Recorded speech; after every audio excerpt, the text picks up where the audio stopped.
My name is Heidi Rogers, and at 36, I'm wearing my Army service uniform. Not for a promotion ceremony, but in divorce court. I spent 7 years building a man and his company from nothing. I gave up a command position in Germany, worked grueling days at Fort Hood, and then drove rideshare until 2 a.m. And now his lawyer, Lawrence Harrington, is pointing at me and saying, "Your Honor, what does Captain Rogers know about risk? She's a salaried employee. Her husband, Corbin, is a genius. She was just a supportive wife." The pain hit when I saw Corbin nod in agreement with that insult. They thought I was just some gullible soldier.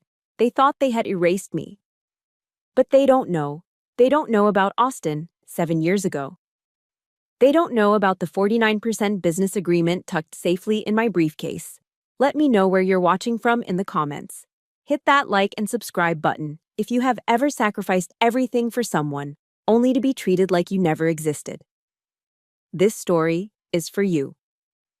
7 years before that courtroom, I was Captain Heidi Rogers, and I wasn't just in my world. I was my world. At 29, I was a logistics officer at Fort Hood, Texas. My world was the smell of diesel fumes in the pre-dawn light, the precise snap of a salute, and the complex, beautiful dance of moving millions of dollars of assets from point A to point B yesterday. I was finishing a massive joint logistics exercise. For 3 weeks, I'd barely slept, running operations that involved 3 different branches of the military. My brain was a matrix of call signs, supply chains, and contingency plans. On the final day, I stood on the hood of a Humvee, binoculars pressed to my eyes, watching the last C-17 cargo plane lift off exactly on schedule. It was perfect.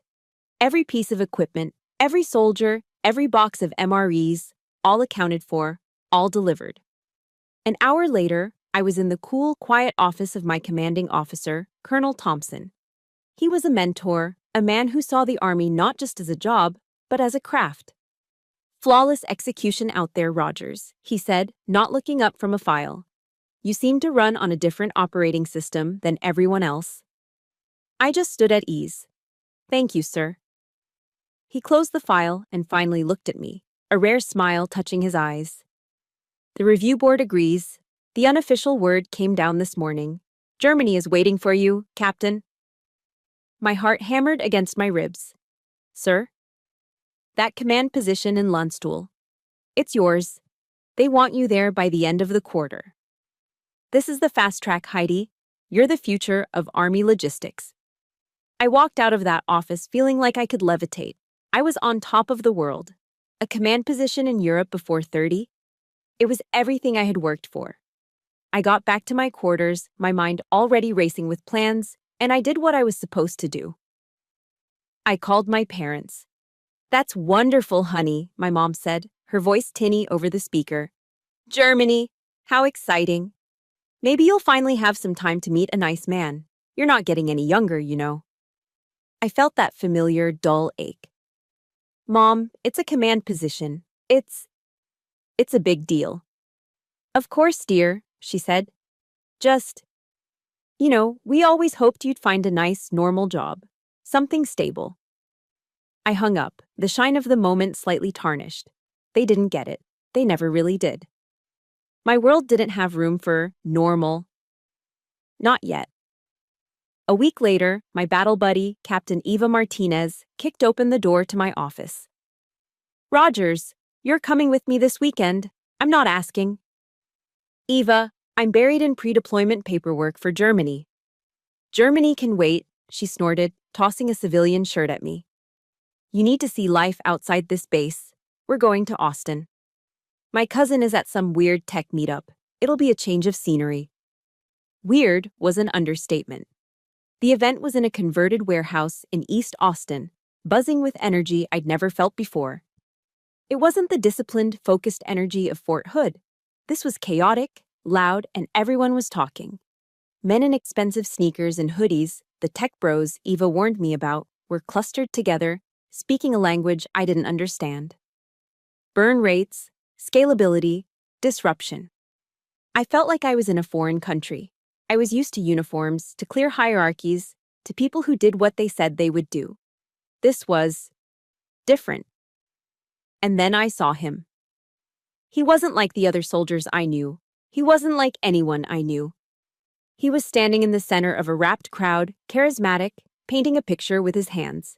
His name was Corbin Reynolds. Ava and I listened. He was talking about changing the world with his idea, Restock Solutions. It was a software platform to optimize last-mile inventory for small businesses. Most of it sounded like buzzwords, but then he started talking about the logistics of it. The why. And I froze. As a logistics expert, I heard it. Under all the Silicon Valley salesmanship, the core idea was genius. He had found a critical flaw in the modern supply chain. He saw me, saw the focus in my eyes. He broke from his group and walked right over. "You're not from around here," he said, smiling. "Captain Heidi Rogers," I said, shaking his hand. "Fort Hood." His eyes lit up. "A soldier. Wow, you must have a strategic mind. What did you think of the pitch?" And just like that, we were off. For an hour, we talked. I wasn't a tech bro, but I spoke logistics. I pointed out 3 bottlenecks he hadn't considered. He didn't get defensive, he got excited. He grabbed a napkin and started sketching out solutions with me. He was intoxicated by my strategic mind. I was intoxicated by his vision. The romance was fast, like a flash fire. We spent every weekend together. I'd make the drive from Fort Hood to his small Austin apartment. It was a whirlwind. 3 months into this, I was back on base when my phone rang. It was Corbin, and he sounded broken. "Heidi, it's over. I'm done. I've lost everything." My blood ran cold. I went into full-on crisis mode. "Corbin, what's wrong? Talk to me." "My laptop," he choked out. "The one with all my code, the entire source code, all the projections, 7 years of work, it just crashed. The hard drive is fried. It's all gone." I didn't hesitate. I didn't even think. It was a problem that needed a solution. "Where are you?" "At my apartment, but it doesn't matter. Stay put," I commanded. I hung up, checked my bank account. I had $3,000 in my personal savings, my just-in-case fund. I drove off base, straight to the Apple store in Austin, and bought the highest-spec MacBook Pro they had. I found him sitting on his apartment floor, surrounded by takeout boxes, staring at a dead laptop. I put the new silver box in his lap. He looked at it, then at me, his eyes wide. "Heidi, I can't. This is too much. I can't pay you back." I put my hand on his shoulder. "Consider it my seed investment," I said. He looked at me with an intensity I'd never seen. He was crying. He pulled me into a desperate hug. "Heidi, I promise you," he whispered, his voice thick with emotion. "When this takes off, it's not my company. It's our empire. I will never, ever forget this." I believed him. I believed every word. The official orders for Germany landed on my desk a month later. Thick, official manila envelope. U.S. Army orders, Oconus deployment. My dream, in my hands, my command. I drove to Austin that night, the orders on the passenger seat, vibrating with an excitement that was now mixed with a new, strange anxiety. I sat Corbin down on his couch. "They came," I said, handing him the envelope. He opened it, he read the words. "Landstuhl, Germany." He swallowed hard. And then he did the worst possible thing. He tried to be supportive. "Heidi." "Wow," he said, forcing a smile. That's incredible. I mean, it's Germany. I can't stand in your way. You've earned this." But his face just crumpled. He stood up and walked to the window, turning his back to me. His shoulders slumped. I could see his reflection in the dark glass. He looked devastated. "Corbin." He wiped his face, still not looking at me. I don't know what I'm going to do," he whispered, his voice cracking. "I'm just afraid. Without you here. Restock Solutions will just die. It'll just die." That sentence hit me harder than any physical blow. He wasn't giving me an ultimatum. He wasn't demanding I stay. He was just broken. He was telling me he couldn't do it without me. I stood at the ultimate crossroads. In one hand, I held the official orders. My name, my rank, my command. A symbol of everything I had ever been, everything I had earned through discipline and sweat, my entire past. In the other, I held this man, this brilliant, passionate, vulnerable man. A symbol of our empire, our future. I looked at the orders, then I looked at his reflection in the glass. I took a deep breath and made the decision I thought was honorable. I made the decision I thought was loyal. I walked over to him, put my arms around him, and said, "You won't have to." I was going to refuse the deployment. The fallout from refusing my deployment was immediate. The military, as an institution, does not like when its high-potential officers make illogical decisions. I was in Colonel Thompson's office 24 hours later. The disappointment on his face was worse than any yelling could have been. He didn't look at me. He just stared at the transfer refusal form on his desk, signed by me. "Rogers," he said, his voice quiet and heavy. "I don't know what you're thinking. I honestly don't. Sir, my personal circumstances have changed." "Your circumstances," he interrupted, cutting me off, "were that you were on the fast track to a full colonelcy, maybe even a star. And you just threw it away." He finally looked up, his eyes cold. "I don't know what's going on in your personal life, Captain, and frankly, I don't want to. But you just made yourself a non-entity." "Sir." "Dismissed, Rogers." My command in Germany was gone. The future I had built was gone. My peers, the officers I'd trained with, were packing their bags for important missions, for command positions in Germany, Korea, and the Middle East. I was reassigned to the base's records management office. It was a windowless room in the basement of the administration building, smelling of stale coffee and old paper. It was a career dead end. A place they put officers who were counting the days to retirement, or those, like me, who had been marked as a failure. My world, once filled with the roar of C-17s and the high-stakes strategy of logistics, was now reduced to the quiet, agonizing shush of paper. I spent 8 hours a day auditing personnel files from the 1990s, ensuring digital copies matched the paper originals. The silence was the worst part. It gave me too much time to think, too much time to wonder what my friends were doing in Landstuhl, what problems they were solving. My career wasn't just stalled, it was dead. I had killed it. I had traded the roar of an engine for the click of a staple remover, and I had done it for him. A month later, Corbin sat on the edge of our bed, running his hands through his hair. "Heidi, I've been thinking. We're in this together, right? For the long haul." "Of course," I said, wary. "Well," he said, forcing a casual tone, "we should make it official. You know, to stabilize things. My investors, well, potential investors, they like stability. A married founder looks more reliable." It wasn't a proposal. It was a business suggestion. There was no ring. There was no bended knee. There was just a practical reason to stabilize his image for investors. And like a fool, I said yes. I told myself it was practical. I told myself the romance didn't matter, that our empire was what mattered.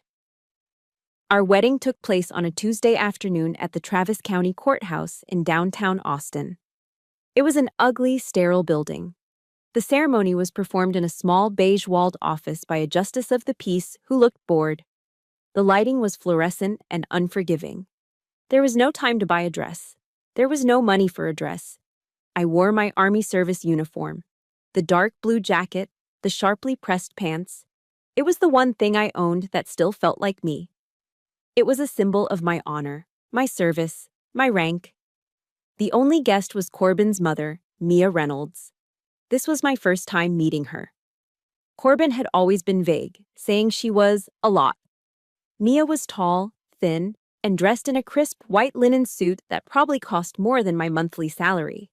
She radiated an aura of expensive perfume and casual disdain. She looked around the courthouse waiting area like she was afraid to touch anything. When I walked out of the clerk's office, ready for the ceremony, Mia looked me up and down. Her eyes lingered on my uniform, on the captain's bars on my shoulders, and her lips curled into a faint, dismissive smile.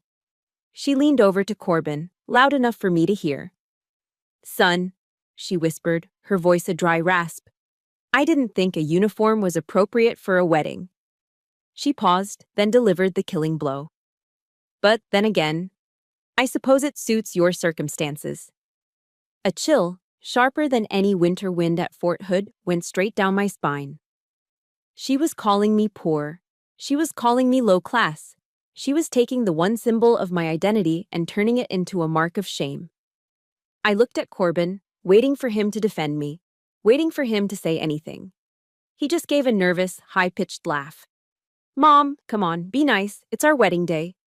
He patted my arm, as if I were a child who'd scraped her knee, and in that cold, fluorescent-lit hallway, I felt the second part of my life die. My career was dead, and now my identity was an insult. I had sacrificed everything for this man, and in his world, I was just a circumstance. The months that followed set the pattern for our lives. Corbin, now stabilized by his new wife, quit his day job.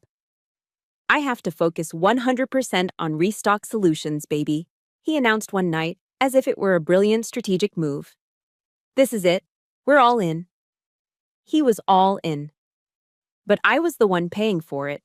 His savings, which were never very large, evaporated. My salary as a captain became our sole source of income. And it wasn't just our life, it was his business. My paycheck covered the rent on our one-bedroom apartment in Austin, a city that was getting more expensive by the day. It covered our car payments, it covered our groceries, and it covered Corbin.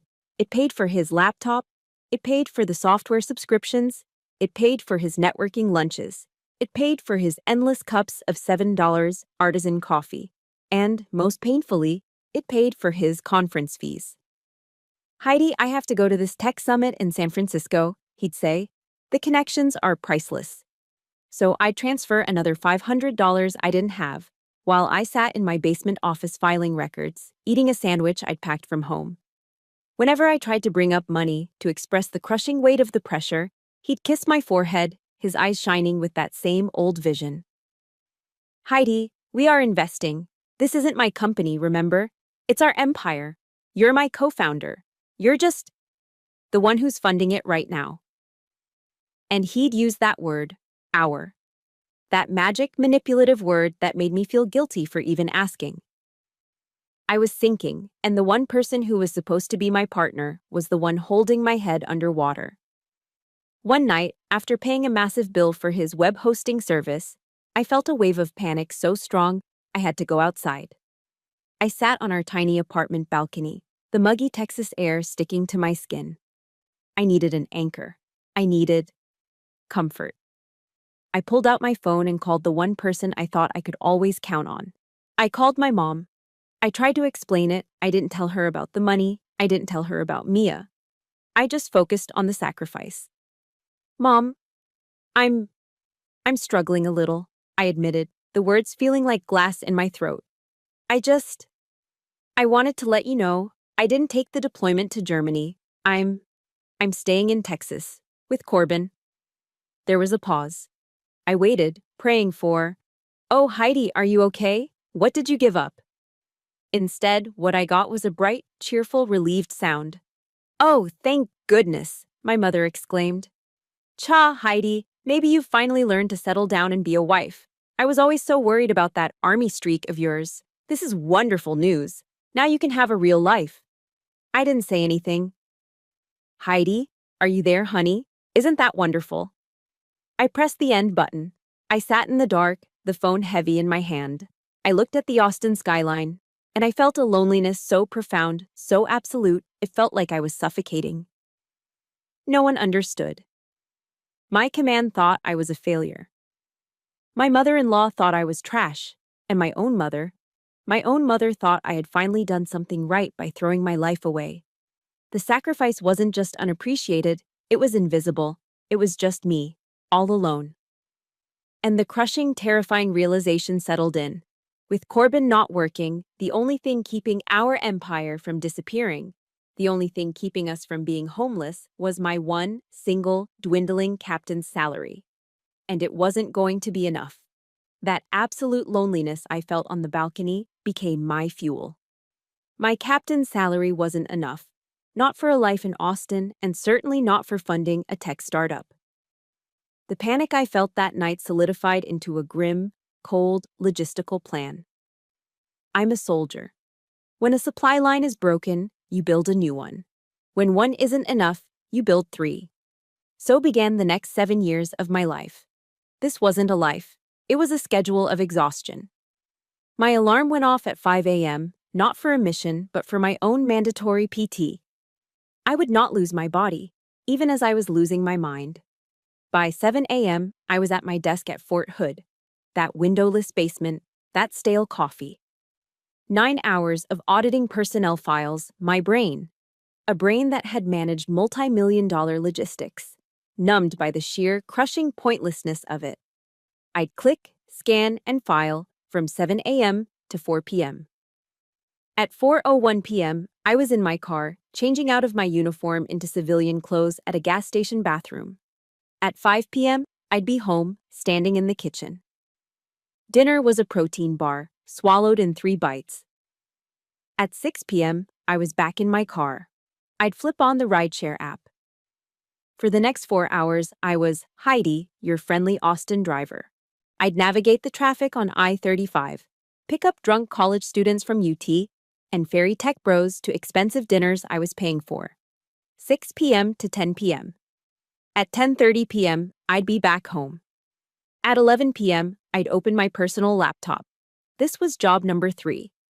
I'd found work as a freelance accountant for a couple of small businesses. My logistics background made me fast with numbers. I'd reconcile their accounts, process their payroll, and stare at spreadsheets until my eyes burned. 11 p.m. until 1 a.m., sometimes 2 a.m. I'd fall into bed, a dead weight, for 3 or 4 hours of black, dreamless sleep. Then the alarm would go off at 5 a.m., and it would start all over again. This wasn't for a month. This wasn't for a year. This was my life for 7 years. And where was Corbin? He was networking. He was building the vision. He was all in. He'd sleep until 10 a.m. He'd go to coffee meetings. He'd come home buzzing with ideas, telling me about the incredible people he'd met, the momentum he was building. He'd use my car. He'd use the money I deposited into our joint account to pay for his networking lunches. I was the engine, the fuel, and the road. He was just the driver, telling me where to go. One night, I made a mistake. I let myself hope. It was the anniversary of the night we met. I was so exhausted I could feel my bones aching, but I wanted to do something normal. I wanted to feel like a wife, not a bank. I left Fort Hood, skipped the rideshare shift, and went to the grocery store. I bought ingredients for chicken piccata, the first real meal I'd cooked in. I couldn't remember. I dredged the chicken in flour. I seared it. I made a sauce with lemon, butter, and capers. The apartment, for the first time, smelled like a home. Corbin had promised he'd be home. 8 p.m. I set the table. 9 p.m. came. The chicken was getting dry. I put it in the oven on low. 10 p.m. The sauce was starting to break. 11 p.m. I was just sitting at the table, staring at the 2 plates. At midnight, my phone buzzed. A text from Corbin. "Sorry, babe. Got pinned down with important partners. This is huge. Don't wait up." I stood up, my back cracking. I walked into the cold kitchen, opened the oven, and pulled out the pan. I picked up a fork and ate a few bites of cold, rubbery chicken, standing over the sink. I felt so incredibly stupid. I washed the dishes, my heart feeling as cold and hard as the porcelain. I don't know why I did it. Maybe to punish myself. Maybe because the money from the freelance accounting was already spent. But I went back out. I got in my car. I turned on the rideshare app. I decided to take a few more rides, just to forget the ache in my chest. A heavy Texas rain started to fall, the kind that blurs the world into neon smears. I got a ping near 6th Street. 3 passengers. My car was clean. I was quiet. I was a good driver. That's all I was. The door pulled open, and 3 young men piled into my back seat, laughing, shaking off the rain, smelling of stale beer.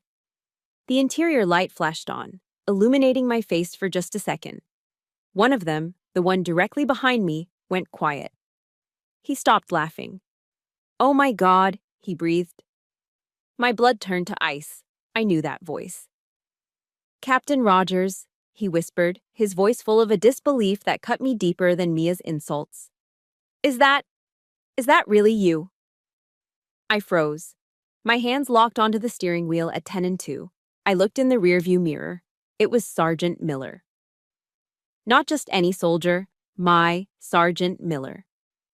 He had been my driver on that big exercise, the one that got me the Germany offer. He was sharp, motivated, and I had written him a stellar recommendation for officer candidate school. He was one of the best. And he was staring at the back of my head like he'd seen a ghost. The car fell into a horrible, dead silence. The only sound was the thwack, thwack, thwack of the windshield wipers. His 2 friends were looking back and forth, confused. "Miller," I said, my voice coming out strained and unfamiliar. "Good to see you. Where are you guys headed?" He told me their address, his voice flat with shock. The rest of the ride, 10 minutes, was the worst 10 minutes of my entire life. I could feel his eyes on me. I wasn't a captain. I wasn't a leader. I was just a tired woman in a Toyota Camry, driving drunk soldiers home for $12. As they got out, Miller paused, his hand on the door. He looked at me, and his eyes, they weren't angry. They weren't disappointed. They were full of pity. That was the worst. That was the absolute violation. He got out. I heard him whisper to his friends as they walked away, his voice carrying in the rain. That was my CO, he said, his voice thick with confusion. She was one of the best. Was. It's a terrible feeling, isn't it? Being pitied. If you've ever felt that gut-wrenching moment of being looked down on by someone who used to look up to you, hit that like button for Heidi. And comment below with one word for Sergeant Miller's face in that moment. Was it shock or pity? That was the moment something broke. A few weeks later was our honeymoon, or that's what Corbin called it. Restock Solutions had gotten a tiny seed funding check, and it paid for them to attend the SSW South by Southwest Tech Conference. Corbin was in his element. He was a minor celebrity, walking the floor of the convention center, networking, shaking hands, drinking at the free bars. I was just there. I felt like a piece of luggage he had to drag around. I wasn't a tech wife. I wasn't an innovator. I was just Captain Rogers, the woman who didn't fit, standing in the corner of loud parties. That night, we were in the hotel room he had expensed. Corbin was passed out on the bed, fully clothed, snoring and reeking of expensive whiskey. I went into the bathroom. I looked at myself in the harsh, bright light of the vanity mirror. I looked old. I had dark circles under my eyes that no amount of concealer could hide. My skin was dull, my hair was thin. And then, I saw it. I saw Sergeant Miller's face again, reflected in that mirror. I saw that look of pity. I had given up my career. I was working 3 jobs. I was exhausted. I was old, and my identity had been so thoroughly erased that a man who used to respect me pitied me. I realized I had bet everything. My career, my body, my youth, my honor. I had bet it all on Corbin. A cold, sharp, terrifying fear shot through me. It was worse than the exhaustion, worse than the pity. What if he was a bad bet? That cold, sharp fear in the hotel bathroom was something I recognized. It was the same adrenaline spike I'd felt during high-stakes training exercises, the moment before a simulated ambush, the moment you realize the plan has failed and you are exposed. And in the military, when you're exposed, you don't panic. You act. The next morning, Corbin was still dead to the world, buried under the hotel pillows, snoring off the whiskey. The sun was barely up. I was showered, dressed, and my mind was a steel trap. The humiliation from Sergeant Miller, the pity, the fear, it all coalesced into a single, clear objective. I needed a contingency plan. I sat on the hotel balcony, the cool Austin morning air doing nothing to calm the tremor in my hands. I opened my laptop. I wasn't just a wife. I wasn't a rideshare driver. I was Captain Heidi Rogers, U.S. Army Logistics. And I had access to one of the most powerful resources on the planet, the Veteran Network. I didn't search for divorce lawyer. This wasn't about divorce. This was about assets. I searched for Austin's top corporate litigators, veteran. One name dominated the results, Marilyn Chin. The reviews were terrifying. A shark. Relentless. Doesn't stop until she wins. And then, the bio. Marilyn Chin served 12 years in the U.S. Marine Corps, retiring as a major from the JAG Corps. A Marine. Perfect. I called her office. I explained to a very skeptical paralegal that I was an active duty Army captain and I needed to speak to Ms. Chin on an urgent, personal matter. Tell her it's a veteran-to-veteran consult, I said, using the words I knew would work. 2 hours later, I was sitting in the most expensive-looking office I had ever seen, overlooking the state capitol. Marilyn Chin was nothing like her shark-like photos. She was small, impeccably dressed, and had an aura of absolute, terrifying calm. She didn't waste time on pleasantries. Captain Rogers, she said, her voice quiet, you have 30 minutes. Talk. I laid it all out. The refusal of my deployment, the desk job, the 3 jobs, the 7 a.m. to 2 a.m. days, the protein bar dinners, the rideshare humiliation, the our empire manipulation. She listened without a single flicker of emotion, her hands steepled on her desk. When I finished, I was breathing hard, ashamed. I expected her to lecture me. Instead, she nodded slowly. I understand discipline, Captain, she said, her voice softening just a fraction. And I understand how this civilian world, how it eats people like us alive. We are trained for loyalty, for honor. They are not. She leaned forward. Let me be clear. You are 100% funding a high-risk startup in which you have zero equity. That is not a marriage, Captain. That is catastrophic financial stupidity. We will fix it. He won't sign a postnup, I said, my voice shaking. He'd see it as a betrayal. Marilyn almost smiled. A postnup? God, no. A postnup is about divorce. A postnup implies you expect it to fail. She tapped her pen on a legal pad. You are not a worried wife. You are a founding partner. You are the lead investor. What you are owed is an alimony, it's equity. Sweat equity. That word. Sweat equity. The term Corbin used so loosely was now a legal weapon. What you need, she continued, is a business agreement. A simple, clear-cut document that outlines your role as a co-founder and your capital contribution. This was my campaign. Marilyn was my strategist. He's at SXSW, I said. He's drinking, he's networking, he's arrogant, she finished. Perfect. He's distractible. We will draft this today. It will not mention divorce. It will be dry, boring, and full of corporate language. It will state, in no uncertain terms, that in recognition of your past and ongoing financial contributions and your strategic logistical support, I get 49%, I said. You get 49%, she confirmed. It will be the truth, and you will get him to sign it. That night, I executed the plan. I returned to the hotel room. The document, printed and nestled in a crisp, professional folder, felt like a bomb in my handbag. My heart was a drum against my ribs. Corbin stumbled in around 10 p.m., drunk, happy, and smelling of success. Heidi, baby, he yelled, grabbing me and spinning me around. I killed it. I absolutely killed it. The VC guys, they're practically begging to invest. We're going to be rich, Heidi. Rich. He was on top of the world. He was invincible. And he was distracted. My hands were shaking so hard I could barely open the folder. That's amazing, Corbin, I said, my voice sounding thin. That's perfect, actually, because, speaking of investors, he was barely listening, already pouring another drink from the minibar. One of the new investors' lawyers, I said, reciting the lie Marilyn and I had rehearsed, sent over some procedural papers, something about formalizing the corporate structure. They need your signature. I held my breath. He didn't even look up. Ugh, lawyers, right? Always killing the buzz.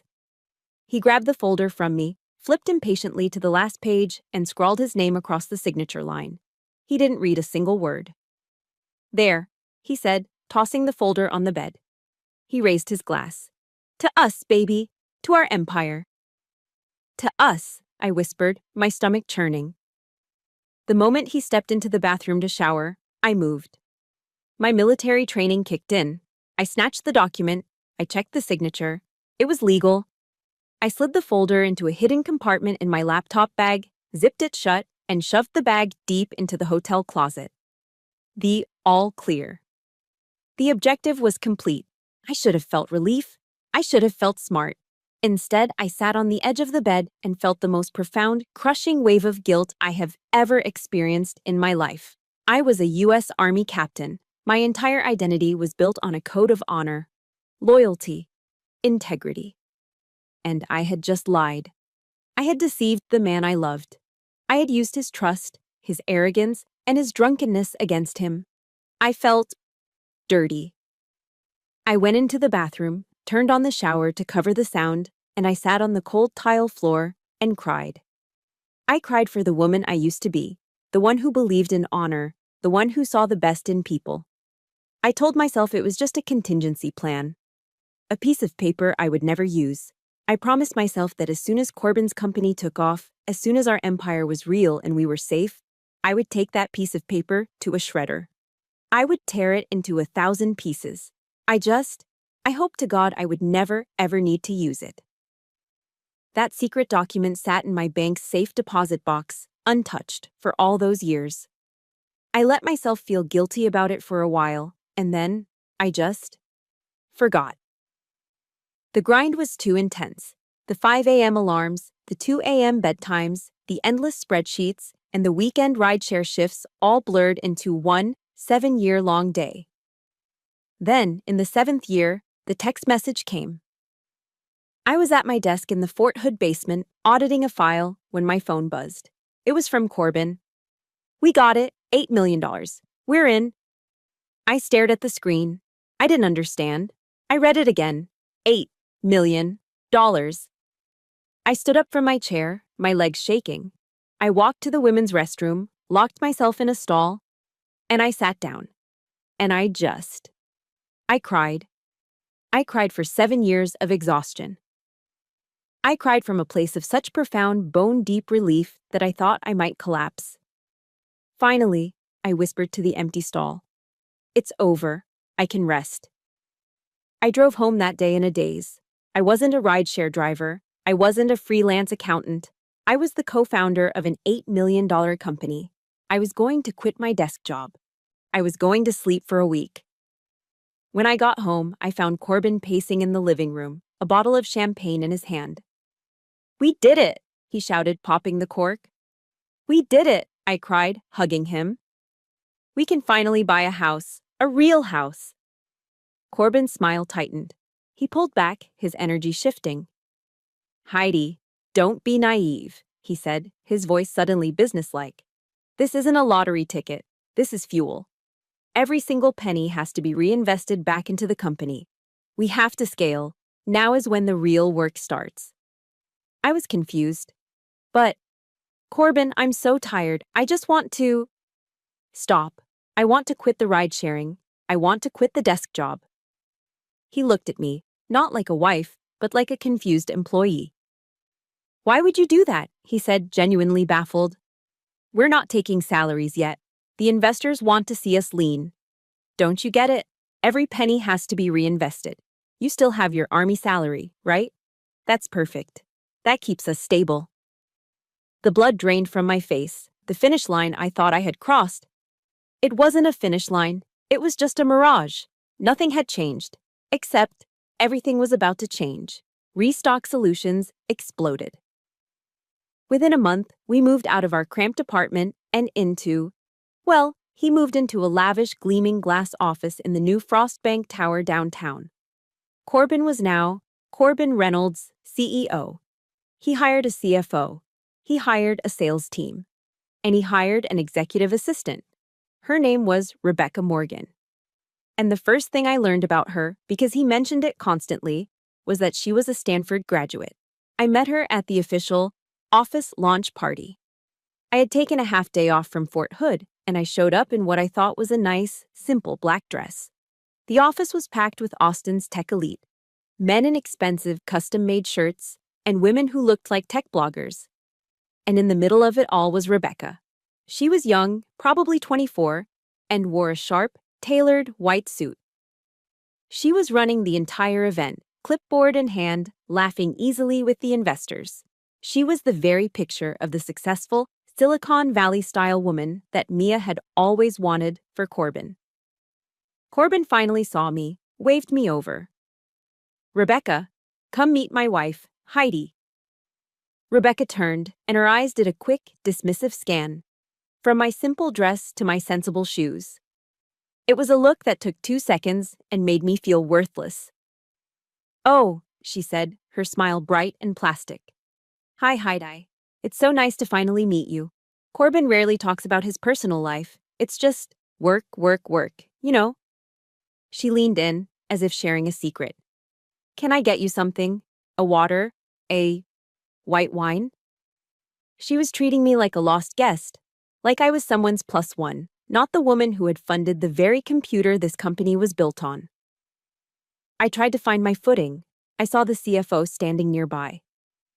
"I was just looking at the new warehouse schematics," I said, trying to join the world I'd helped build. "I have a few ideas on optimizing the pick-and-pack routes based on my logistics training." The CFO, a man Corbin had hired last week, actually chuckled.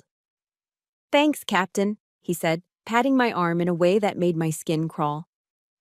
"I think we've got it covered. This is tech, not an army warehouse." I spent the rest of the party in the corner, holding the glass of water she'd gotten me, but the party was just the first cut. The second was deeper. Mia, my mother-in-law, was ecstatic about the $8 million. A week after the party, she decided to throw a celebratory dinner for the core team. I was at home, assuming Corbin was at a late meeting, his new normal. I was eating leftover something out of a container, scrolling through Instagram, just waiting for the night to end. And then, I saw it. A photo posted by Mia Reynolds. It was a group shot. They were all sitting at a long formal table. I recognized the wood-paneled background immediately. The Austin Club. The exclusive private club that my salary could never afford. And in the photo, there was Corbin, at the head of the table. There was Mia, raising a glass. There were the new, important investors. And right next to Corbin, smiling brightly, was Rebecca. I looked at the caption. My hands were shaking. Mia had written, "Celebrating the future of Restock Solutions with the real Restock Solutions family. So proud of my son and his incredible team." I wasn't the core team. I wasn't even family. I wasn't even invited. That was the moment I should have known. That was the moment I should have called Marilyn Chin. But I was still that loyal soldier. I was still that hopeful wife. I told myself I was overreacting. The final blow came a week later. The new Restock Solutions website launched. It was beautiful, sleek, fast, professional. Corbin sent me the link, proud. I clicked on the tab that said, About Us. There was a long, inspiring, beautifully written story. It was the myth of Corbin Reynolds. It told the story of a lone, brilliant genius, a man who, from his garage, with nothing but grit and a brilliant idea, built a multi-million-dollar empire from scratch. It talked about his vision, his struggle, his sacrifice. I read every word. And then I read it again. I searched for my name, nothing. I searched for the word partner, nothing. I searched for the $3,000 laptop, the 7 years of 7 a.m. to 2 a.m. days, the freelance accounting, the rideshare shifts, the chicken piccata, the thousands and thousands of dollars from my army salary that I had poured into his dream. Nothing. It wasn't just that I was uninvited, it was that I didn't exist. I had been, in the most final, public, and official way, erased. Have you ever been made to feel invisible? Have you ever watched someone else get the credit for your hard work? If you are on Team Heidi and you believe her 7 years of sweat equity matters, hit that like button. And comment the single word, erased, below if you know how painful this is. I stared at the screen, at the smiling professional photo of the visionary Corbin Reynolds. I was a ghost. I was a ghost in the very machine I'd paid for with my life. Being erased from the website, it turned me into a ghost in my own home. I was living with a man who had publicly declared I didn't exist. And now that I was invisible, I started to see things. Corbin was home later than ever. His meetings now ran past midnight.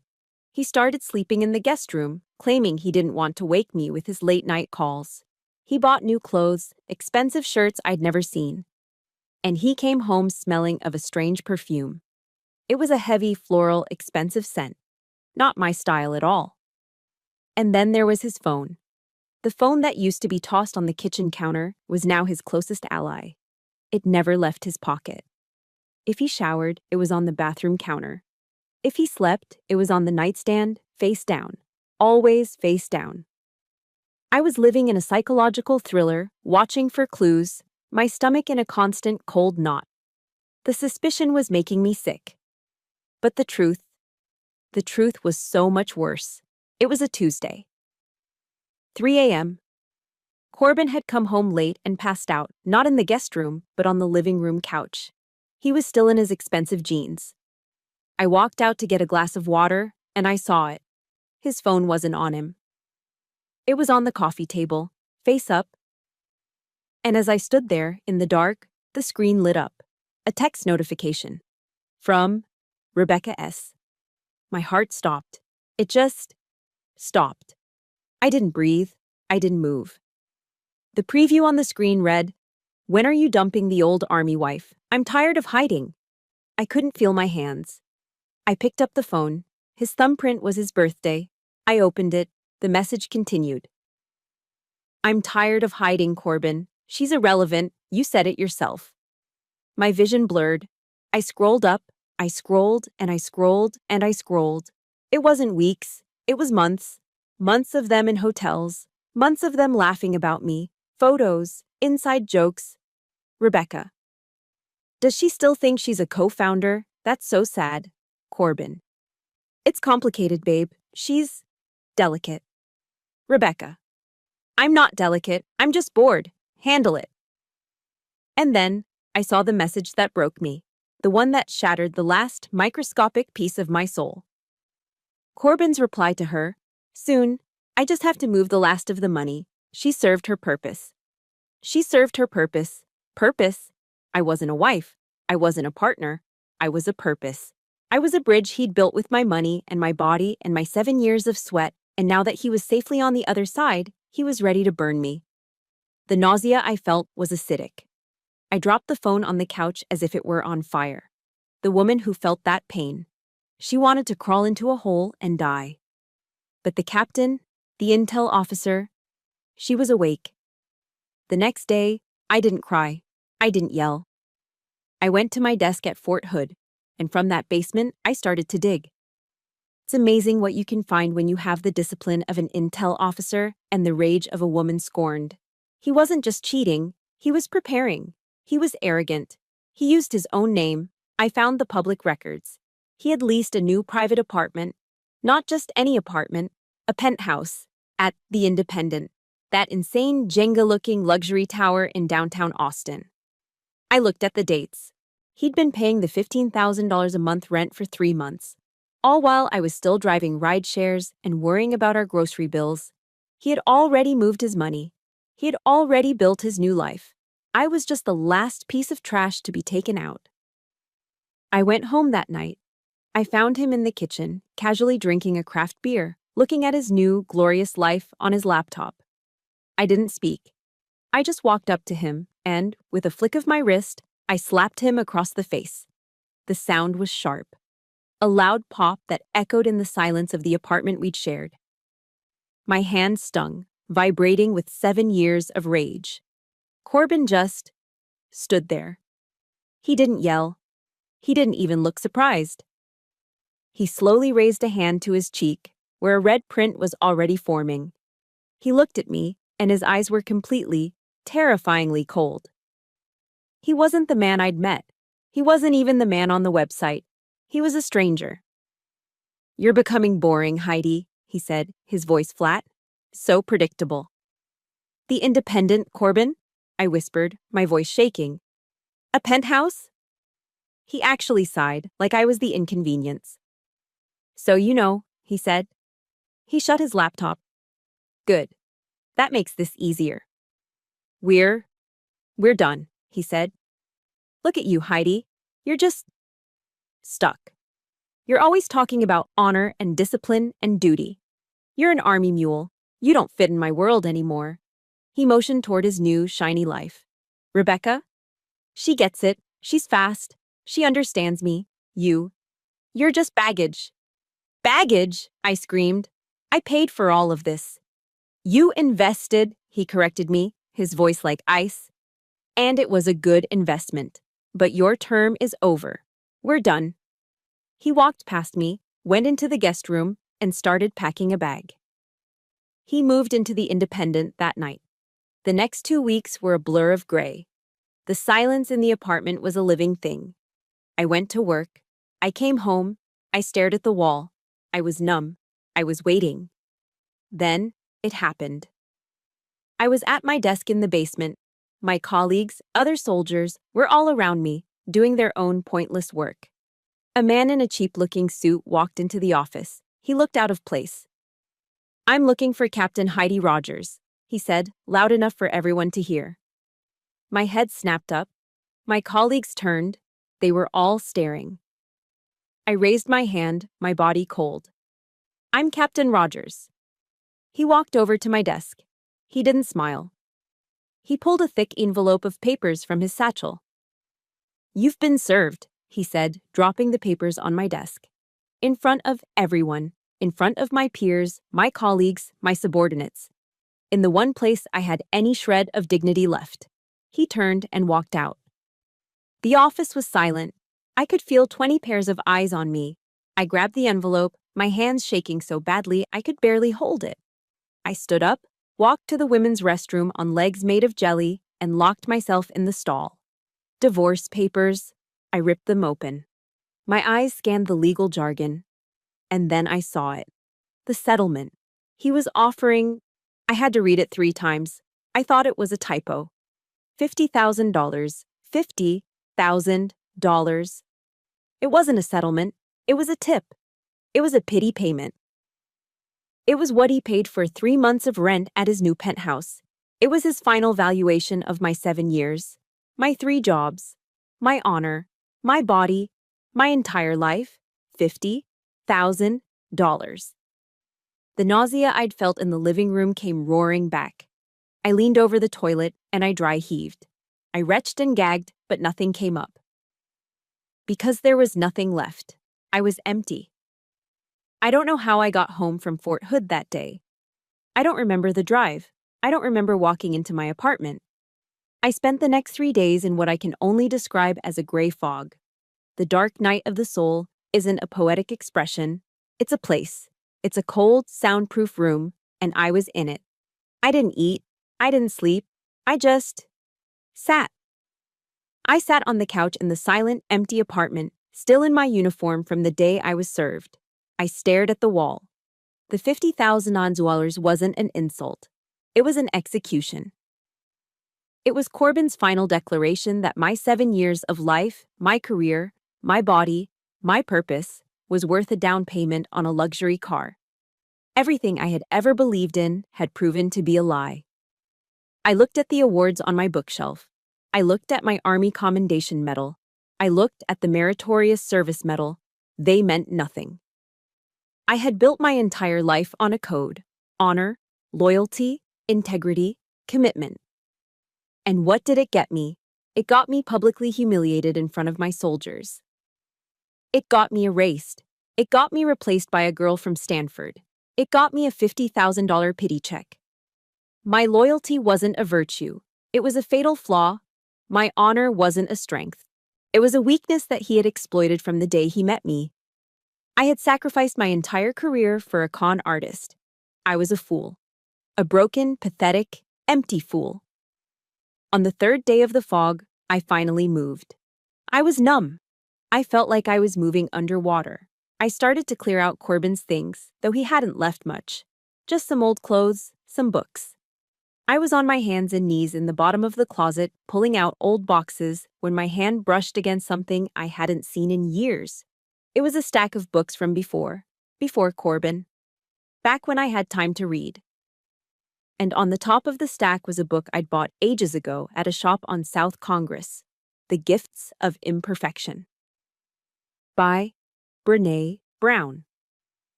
I stared at the name, the famous Austin icon, the woman who had built an empire by talking about shame. I pulled the book out. It felt heavy. I sat back on my heels on the floor of the empty closet, and I opened it. My eyes were so blurry from not sleeping that the words just swam on the page. I flipped a few pages, not really reading. It was just something to do. And then my eyes landed on a sentence. It was a sentence I had apparently underlined in pen all those years ago. Vulnerability is not weakness. It's our most accurate measure of courage. I read the line again. Vulnerability is not weakness. A strange, cold clarity cut through the gray fog. My mind raced back. My fatal flaw. My blind loyalty. The moments I was most ashamed of. That first $3,000 for the laptop. The moment I turned down Germany. The 7 years of 3 jobs. The guilt I felt after signing that secret contract. The one I'd buried in a bank vault because I was so ashamed of my deceit. Corbin and his mother and Rebecca. They saw all of that as weakness, as pathetic, as something to be used. I stared at the page, and for the first time, I saw it. It wasn't weakness, it was the proof of my commitment. I wasn't weak for trusting. I was courageous. I was courageous enough to bet on someone. I was courageous enough to sacrifice my own ambitions for a partnership I believed in. My vulnerability, my loyalty, wasn't the joke. He was the joke. He didn't just break a promise. He didn't just cheat. He betrayed the most courageous part of me, and that realization, it didn't make me sad. It didn't make me want to cry. It made me angry. It was a new kind of anger. It wasn't the hot, messy anger that made me slap him. It wasn't the desperate anger I'd felt in the bathroom. It was a cold, quiet, and perfectly focused rage. The fog was gone. The dark night of the soul was over. The captain was back. I closed the book. I stood up. I knew exactly what to do. I walked into the bathroom, washed my face, and pulled my hair back into a tight regulation bun. I put on a clean, pressed civilian shirt and jeans. I grabbed my purse and my car keys. I drove, not aimlessly, but with a destination. I drove to the Chase Bank branch where I'd had an account since I was first stationed at Fort Hood. I walked past the tellers, my footsteps echoing on the marble floor. I walked to the back, to the vault. A nice young man helped me. "How are you today, ma'am?" "I'm fine," I said. "I need to access my safe deposit box." He led me into the vault. He used his key. I used mine. He pulled out the long, cold metal box and set it on the table in the private viewing room. He closed the door. I sat down. I lifted the lid. And there it was. It wasn't buried. It was right on top. The crisp, clean folder Marilyn Chin had given me 7 years ago. I pulled it out. I opened it. The business agreement. I looked at the clause Marilyn had drafted. The one that defined my 7 years of ride-sharing, accounting, and Army salary as sweat equity. I looked at the last page. Corbin's sloppy, arrogant signature next to the line, 49%. When I'd last held this paper, in that hotel room, I'd felt sick with guilt. I'd seen it as a betrayal of my honor. But as I sat there in the cold, quiet bank vault, I realized the truth. This paper wasn't the lie. This paper was the truth. This was the only truth left. This wasn't deceit. This was the receipt. This was the proof of my courage. This was the weapon I had forged from my own vulnerability. I folded the document, slid it into my purse, and walked out of the bank, my head held high. I drove back to the empty apartment. The $50,000 divorce papers were still on the kitchen counter, right where I'd left them. I picked them up. I picked up my phone. I dialed. She picked up on the second ring.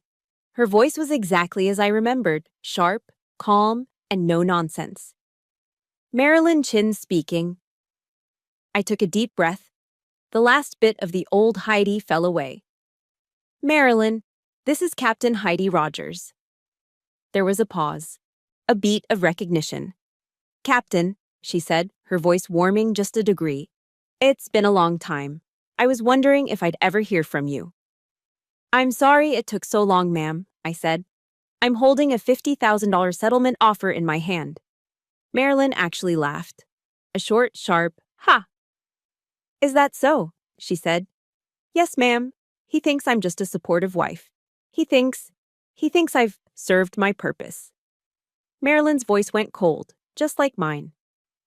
Then I assume this is not a social call. No, ma'am, I said, looking at the divorce papers.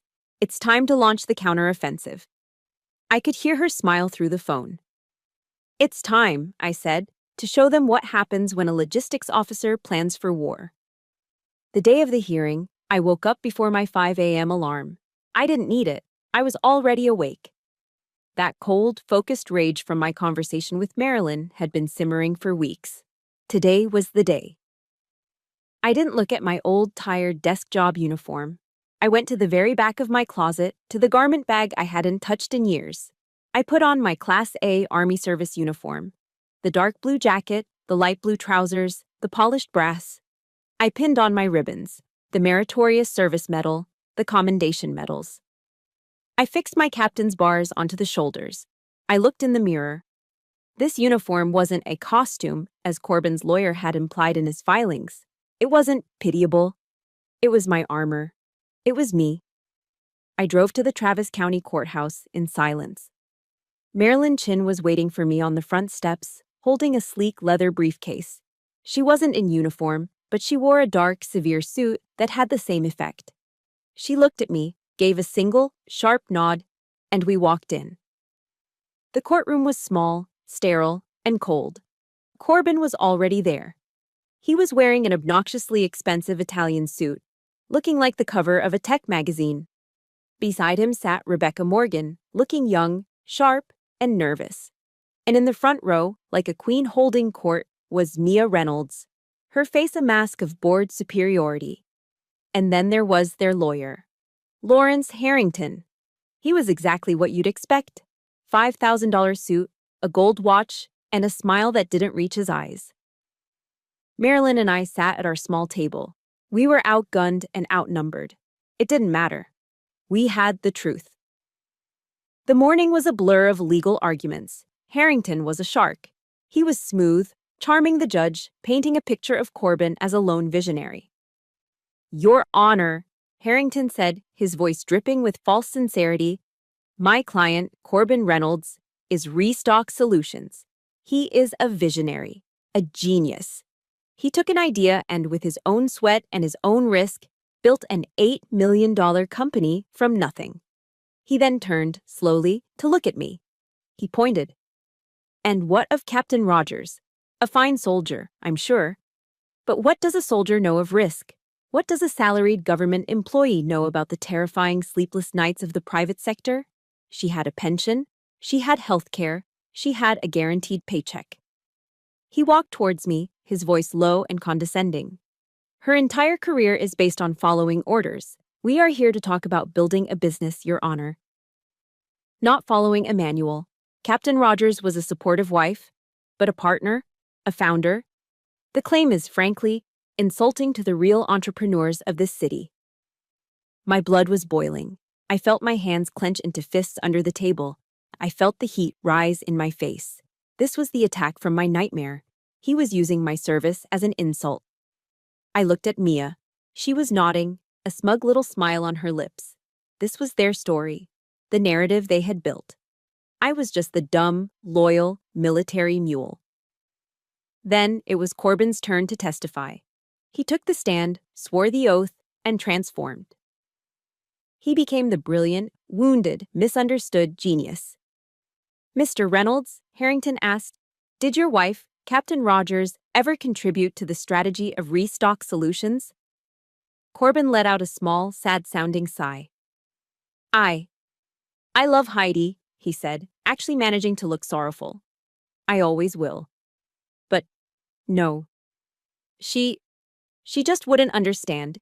It's a very complex world, the technology, the financial models. So she had no business savvy, no strategic input.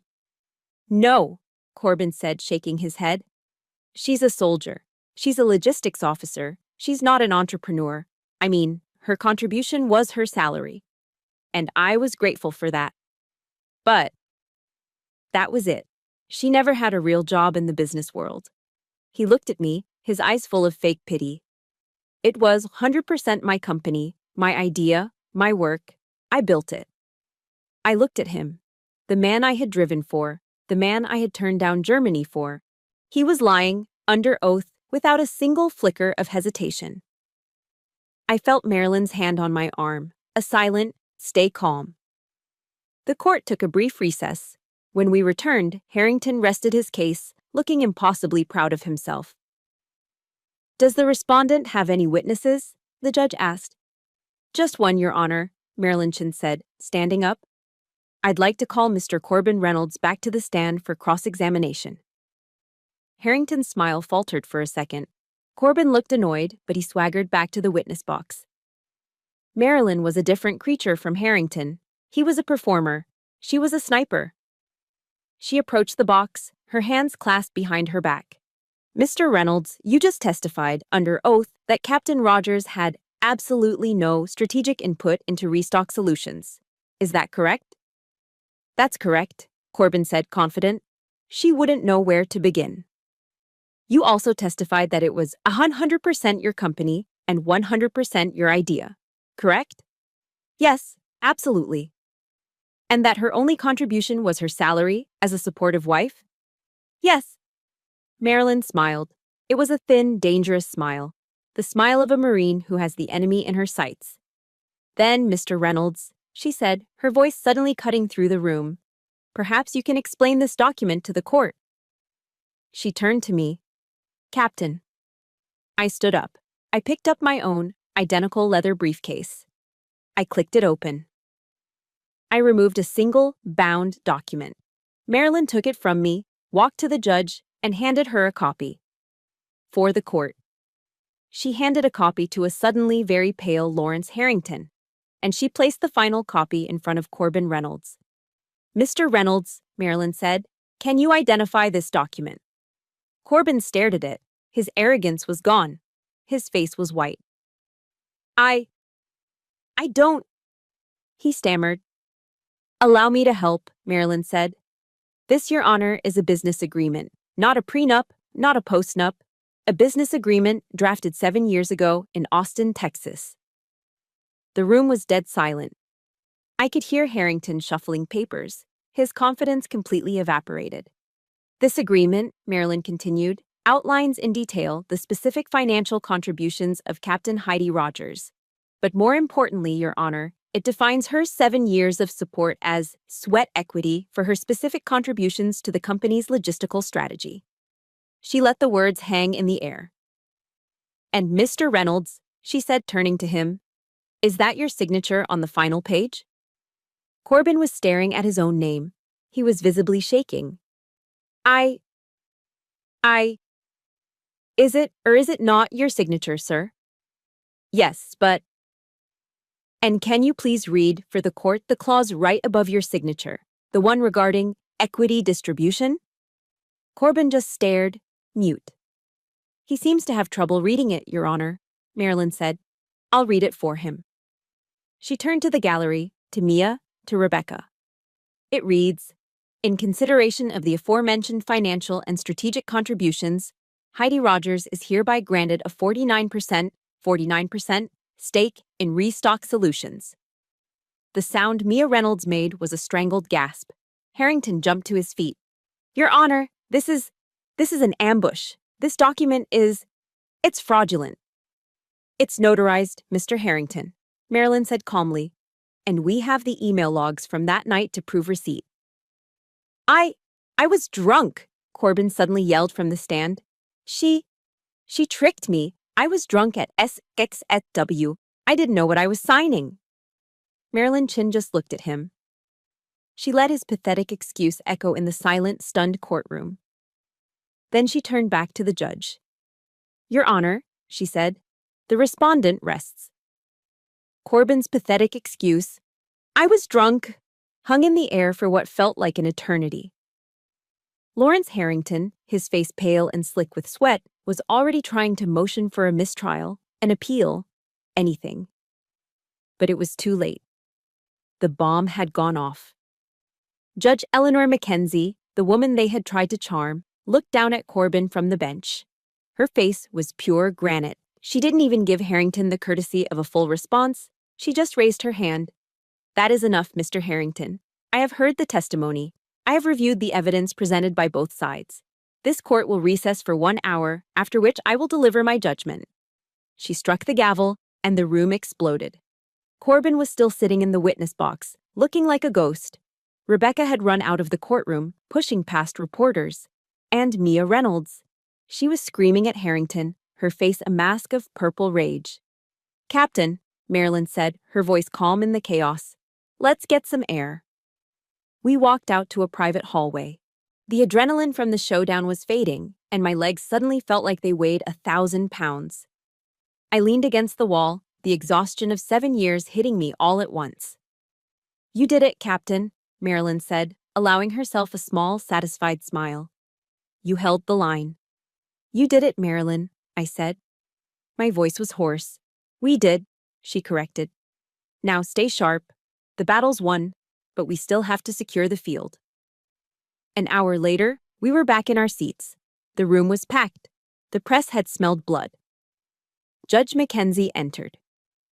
The room fell silent. She put on her glasses and looked directly at Corbin. Mr. Reynolds, she began, this court finds your testimony to be inconsistent, evasive, and in several key areas, utterly lacking in credibility. She then turned to the document. The defense's claim that this business agreement is fraudulent or invalid due to intoxication is, to put it mildly, absurd. This is a clear, concise, and notarized contract between two business partners. It is valid. It is binding. I let out a breath I didn't even know I was holding. Then the judge did something I didn't expect. She took off her glasses and looked at me. Her expression was no longer just judicial. It was something human. Furthermore, she said, her voice sharp, this court finds the defendant's attempts to diminish and degrade the service and sacrifice of a United States Army officer to be reprehensible. Harrington sank a little lower in his chair. Mia Reynolds looked like she had been slapped. The plaintiff's military service, the judge continued, and the values of honor and commitment she clearly upholds are not weaknesses. In this case, they were the very foundation of the sweat equity that built this company. She put her glasses back on. The judgment is final. This court rules in favor of the plaintiff, Heidi Rogers. She is hereby affirmed as the legal owner of 49% of Restock Solutions, effective immediately. The defendant's offer of $50,000 is dismissed with the contempt it deserves. This court is adjourned. The gavel cracked. It was done. For a moment, I couldn't move. It was over. The word reprehensible echoed in my head. Vindication. Marilyn grabbed my arm. Here comes the hard part, Captain. The press. The doors of the courthouse flew open, and it was a feeding frenzy. Microphones and cameras were shoved in our faces. Captain Rogers, how does it feel? Corbin, did you lie under oath? Mr. Harrington, will you appeal? I saw Corbin and Rebecca, surrounded by their own legal team, practically running down a side hallway, shoving their way to an elevator. They looked terrified. A reporter shoved a mic in my face. Captain Rogers, you've been silent for 7 years. What do you have to say? Marilyn nodded at me. Your stage, Captain. I looked at the cameras. I was still in my uniform. I was still a captain in the United States Army. I stood up straight, my shoulders back. I stepped up to the microphones. For the past 7 years, I said, my voice clear and strong, I have lived by the code I was taught in the army: integrity, honor, and commitment. I paused, letting the words sink in. This case was not just about money, it was about those principles. This judgment confirms that any partnership, whether in business or in life, must be built on that foundation. I am grateful to the court for recognizing the truth. What's next for you and Restock Solutions? Another reporter shouted. I expect Restock Solutions, I said, looking directly into the main camera, to begin demonstrating those values in its future operations. It was a warning, and then I saw her. Pushing through the reporters like a wild animal, her face twisted in a snarl. You! Mia Reynolds shrieked, lunging towards me. You bitch! The cameras all swung to her. Security guards immediately moved in, but she got close enough to spit her venom. You ruined him. You ruined my son. You gold-digging bitch. The old Heidi would have shrunk. The old Heidi would have been intimidated, ashamed, and desperate for her approval. That Heidi was gone. I stood my ground. I didn't flinch. I just looked at her, my face as calm and cold as the judge's. You're wrong, Mia, I said, my voice low and cutting. You did this. You did this when you taught your son that loyalty had no value. You did this when you taught him that partnership was something to be discarded. She was speechless, her mouth open. I won today because of the values I learned. He lost because of the values you taught. I stared her down for one more second. Then, I gave my final order. Now, get out of my way. The security guards finally grabbed her arms. She was still screaming as they pulled her back. Marilyn and I walked, not ran, through the crowd. We got into the elevator and the doors slid shut, sealing off the noise. It was just me and her. I finally sagged against the wall, the adrenaline gone, leaving only exhaustion. You were magnificent, Captain, she said. Now what? I whispered. Now, Marilyn said, pressing the button for the lobby. We negotiate the terms of their surrender. The buyout negotiation was scheduled for the next day in Marilyn's high-rise office. Corbin showed up. He looked terrible. No Italian suit, no genius aura. He just looked small. He sat down across from me and Marilyn. He tried one last time. He looked at me, his eyes pleading. Heidi, please. We were us.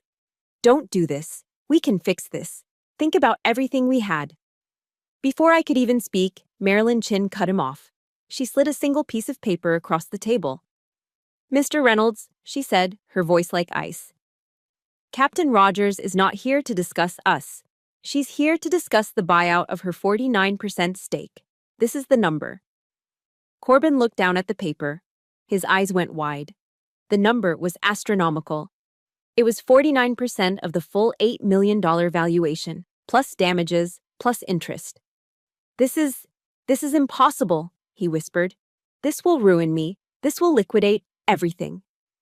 I looked at him, the man I had loved, the man I had sacrificed my career for, the man who had called me old and useless. I felt nothing.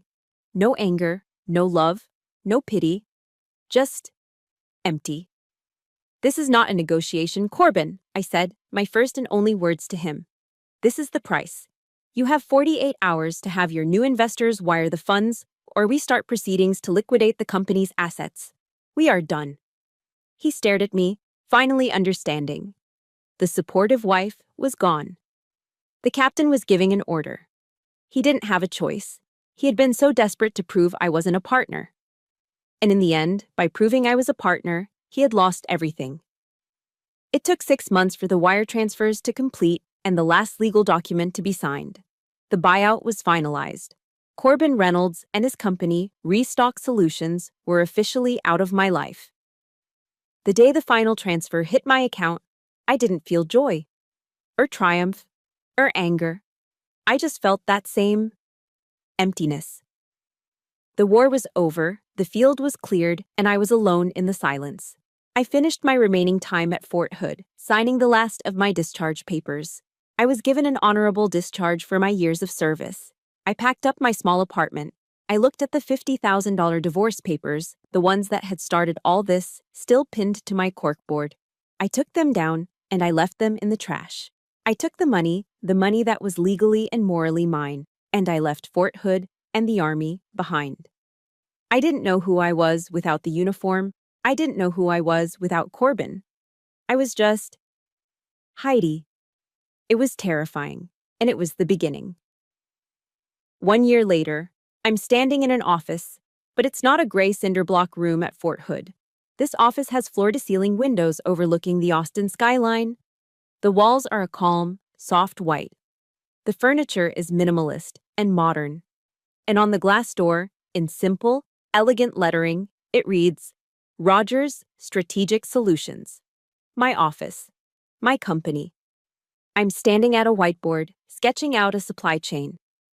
You're bottlenecking here, I say, circling a point. Your cost per unit is too high because you're ordering beans from 3 different suppliers. You need to consolidate. Across from me, a young man in his 20s, wearing a veteran-owned t-shirt, is scribbling notes. Wow, ma'am. Heidi. Wow, I never saw that. It's just logistics, I say, smiling. It's what I do. You've got a great product. This coffee's amazing. Let me help you build the empire it deserves.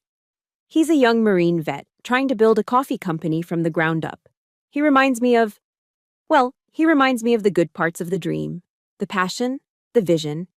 He's my 3rd client this month, all veteran-owned startups. I'm not just a logistics officer anymore. I'm a consultant. I'm a mentor. I am, for the first time in my life, completely, fully, and peacefully in command. My assistant buzzes in. Heidi, your copy of Forbes is here. I thank her, and she places the magazine on my desk. I had forgotten it was coming out this week. I sit down in my leather chair, the one I paid for, and I look at the cover. It's their annual Veterans in Business issue. I flip to page 54. And there I am. It's a picture of me, not in uniform, but in a sharp blue blazer, standing right here in this office. The headline reads, The Captain's Strategy: How Heidi Rogers Turned Sweat Equity into a New Empire. The article tells my story. It doesn't paint me as a victim. It doesn't mention the affairs or the lies. It paints me as a strategist. It talks about the 7-year plan. It talks about the 49% agreement. It talks about how I identified a flaw, created a contingency plan, and executed it. It calls me one of the sharpest new minds in venture strategy. I read the words, and I finally accept them. It wasn't weakness, it wasn't blind loyalty, it was courage. And it was, in the end, a hell of a strategy. My sacrifice wasn't a mistake, it was just a much, much longer seed investment than I had planned on. But the new office, the Forbes article, it still felt like something was missing. The why. I knew what I had to do. I took a portion of the settlement, a large portion, and I made a call. A few weeks later, I'm driving back to Fort Hood. For the first time, I'm not driving a rideshare. I'm in my new car and I pass through the main gate, not as a soldier, but as a guest. I'm escorted to a conference room. Waiting for me is a board of officers, and at the head of the table is Colonel Thompson, my old mentor, the one who had been so disappointed when I turned down Germany. He stands up. He looks older. But his eyes are the same. He doesn't salute. He walks over and extends his hand. Heidi, he says, using my first name for the first time ever. Welcome back. Sir, I say, shaking his hand. I read the article in Forbes, he says, with a small, proud smile. It seems you were planning a different kind of war all along. Something like that, sir. I sit down and I make my pitch. Colonel, I say, when I was here, I saw a gap. I saw families, spouses. I saw people fall through the cracks. I saw how a simple financial crisis, a car breaking down, a medical bill, could destroy a family while their soldier was deployed. I slide a folder across the table. I want to establish a new fund. I'm pledging the seed money. It's called the Military Spouse Support Fund. It's a rapid disbursement fund, no red tape, to help military spouses who are in financial distress, to help them pay for that car repair, or that laptop for school, or that plane ticket to go home. I look him in the eyes. So no one has to make a desperate choice. So no one feels the kind of financial desperation that I did. The room is silent. Colonel Thompson looks at the proposal. He looks at the check. He closes the folder and stands up. He comes over, puts his hand on my shoulder. "Welcome home, Rogers," he says, his voice thick. "You were always one of our best." And that's the moment it all heals. The career killer desk job, the shame, the disappointment. It's gone. I've turned my pain into a purpose. My wound has become my legacy. I'm back in my office in Austin a week later. I'm finishing the logistics plan for the coffee company. My assistant knocks. "Heidi, a delivery for you." She brings in a small bouquet of flowers. Not extravagant, not roses, just simple, white flowers. "Who are they from?" I ask.